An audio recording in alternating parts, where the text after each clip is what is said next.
তো আজকে একটা তোমাদের ভিডিও করে দিচ্ছি। এটা হচ্ছে অর্ডারটা হোলসেলে যাচ্ছে, ঠিক আছে? তো অনেকদিন আমি ফুল ভিডিও করিনি, জাস্ট এটা একটা ফিডব্যাক হিসাবে দিয়ে দিচ্ছি। এই অর্ডারটা হোলসেলে আন্দামানে যাচ্ছে, যারা হোলসেলে নিতে চাইছো। তো অনেকের কনফিউশন হয়ে যায়, এই যে কোয়ালিটিটা দেখতে পাচ্ছ এটা কি কোয়ালিটি, কেউ বলতে পারবে? তো আমি এটা বলে দিই, এটা হচ্ছে মেড ইন বাংলাদেশ কোয়ালিটি, কিন্তু দেখতে পুরো ফ্যানবাস্টানের মতো।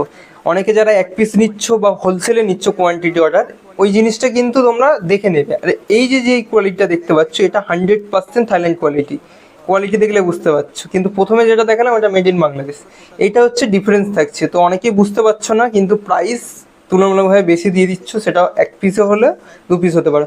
আমি শপের হোয়াটসঅ্যাপ নাম্বার দিয়ে দিচ্ছি, অনলি হোয়াটসঅ্যাপে মেসেজ করো যারা হোলসেলে নিতে চাইছো বা এক দু পিস ডেলিভারি নিতে চাইছো।